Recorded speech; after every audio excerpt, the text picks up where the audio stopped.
I thought I would go ahead and make a video based on my thoughts about what a lot of people have seemed to go into a debate about.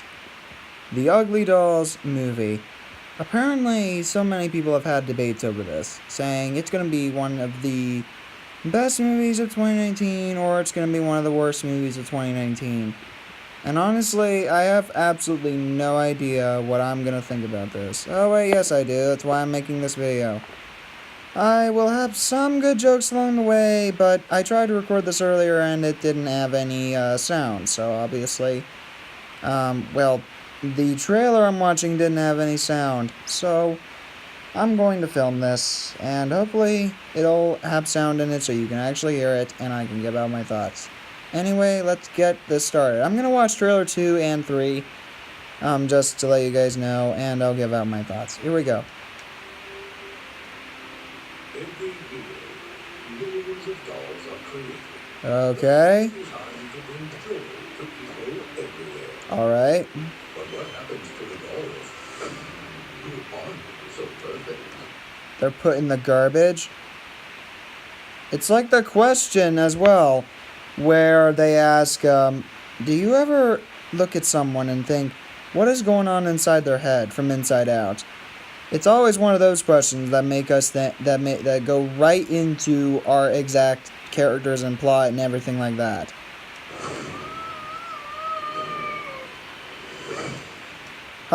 You crippled a thing and you physically deformed it. Totally perfect for kids. Welcome to UglyDolls, friend.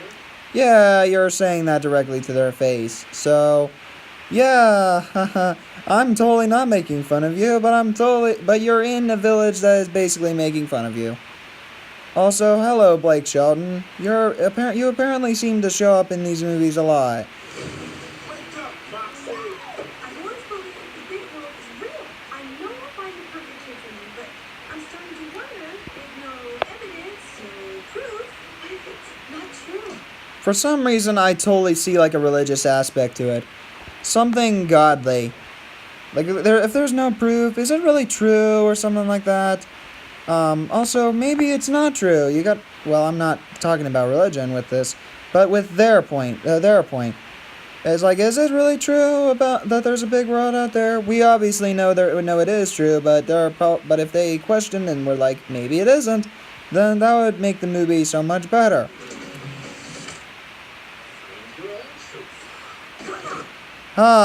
Great lesson for the kids. Wow, guys, what if this is the way to the big world?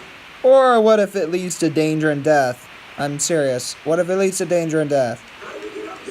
Yeah, that's George Lopez, as you could probably hear from his voice. Anytime now,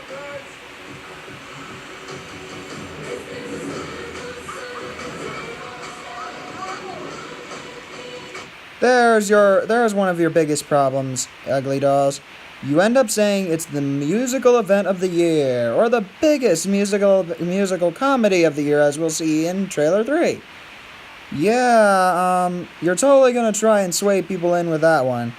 Even though Trolls basically said this exact same thing, and wowed us with their music because they actually use this music for good purposes, such as entertainment or to enhance the plot in a very good way.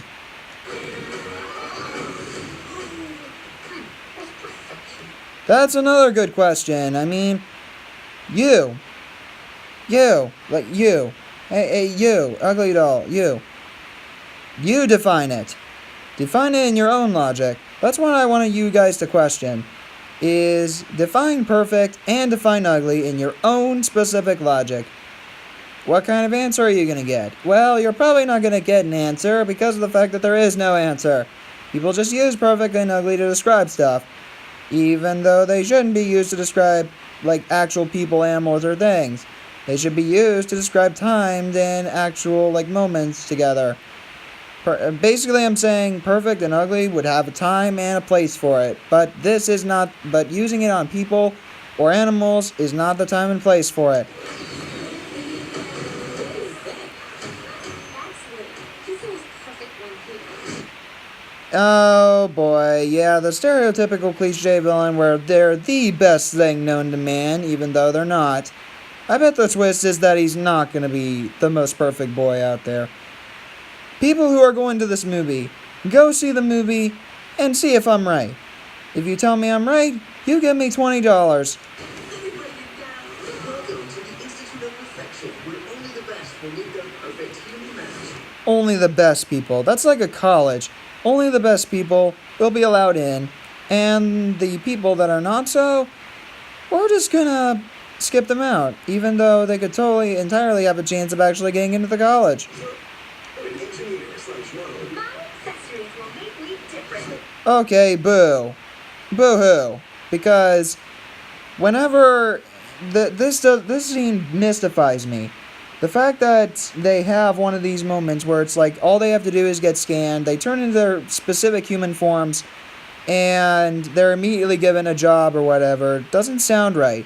Because in human free will, we're supposed to determine our destinies by going to school and college and getting a job for it. So, the fact that they give out this and basically say, you're actually this, is not really a good thing for me. And it's not really a good thing for this movie. A lawyer/model. I'm an individual, exactly like the rest of you. It's not criminal to be an individual. Hashtag Princess Margot. And hashtag STVFOE. Star versus the Forces of Evil quote, folks. Everyone use it. It's not criminal to be an individual. Use it.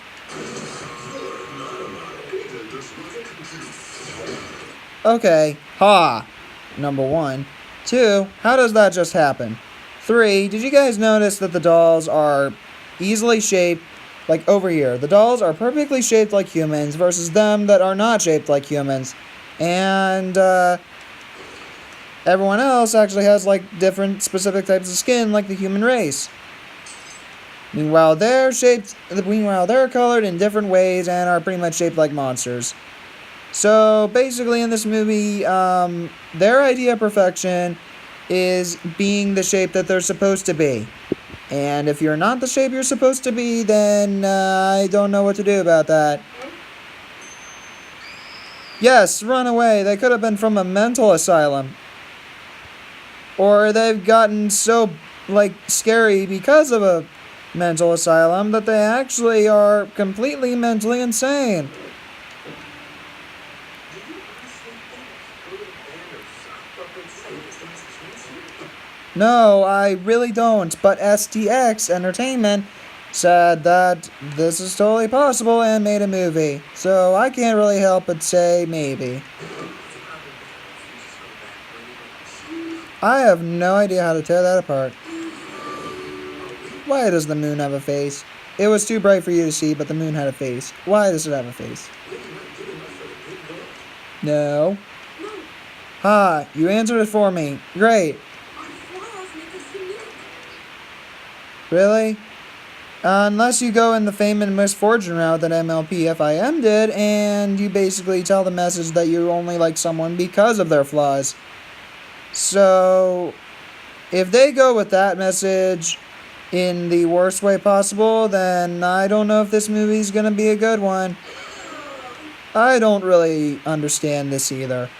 How are they ugly in any way, shape, or form? This, once again, go back to the define ugly, define perfect scenario in your own logic scenario that I just mentioned earlier. How are they ugly in any way, shape, or form? How are they bad for society in any way, shape, or form? They act like people, and they are not trying to hurt anybody, so I don't understand. Those are all worth fighting for. Unless they're flaws that'll make you the worst person or being or whatever imaginable.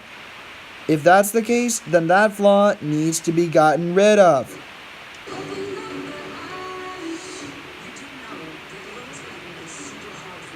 Well, duh. No villain in the universe is going to make anything easy, unless you're G3MLP. Well, I say, bring it on, Lewis.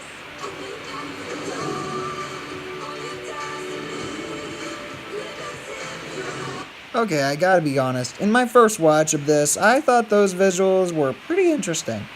And I thought they were pretty good.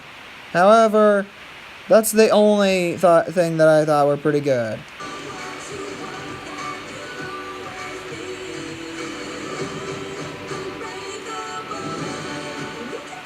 lovable.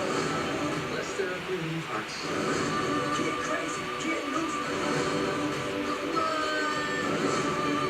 Watch your Did you guys see all those big names? Like Kelly Clarkson, Pitbull, Janelle Monáe, all those people that were big names. Yeah, this is going to lead to one of the biggest problems with this movie in my subjective opinion, which we'll get to in a little bit. I love literal naming. Isn't that right, gibberish cat? I have no idea what to describe that thing. It is probably Brian Griffin's really idiotic brother, I guess.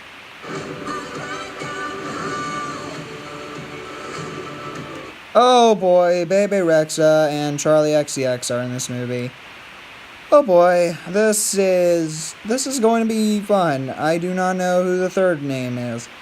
But Bebe Rexha and Charlie XCX, oh boy, bless their souls. Please pray for their souls. I do not know who Emma Roberts is. I only know people like Emma Watson. Wanda Sykes is a pretty good actress and comedian. Gabriel Iglesias, oh no, you guys are gonna ruin their entire careers, I bet. Okay, it ends up showing up on May 3rd. Okay then. Next trailer, moving on.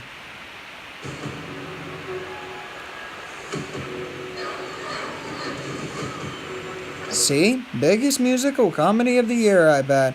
Because, yeah, I don't bet that this movie is going to fail at its objective goal. Oh, boo, that's not cool. Everybody down. Welcome to the Institute of Perfection. Yes, we know. Moving on. Like, literally, we saw this crap in the other trailer, so move on. Don't know how that's possible. Seriously, I don't know how that's possible. Are we really not good enough for the big world? No, you're not. But STX Entertainment? Do I have to say the joke again? You know what? We're not going anywhere. Ha! What? Ha! Ha ha ha Our flaws make us who we are. ha. Do I have to repeat everything again? Because I really don't want to. Yeah, keep going. Music's pretty lovable. Isn't that right, gibberish cat? Shut up, I don't care about the gibberish cat. It's, like I said, it's Brian Griffin's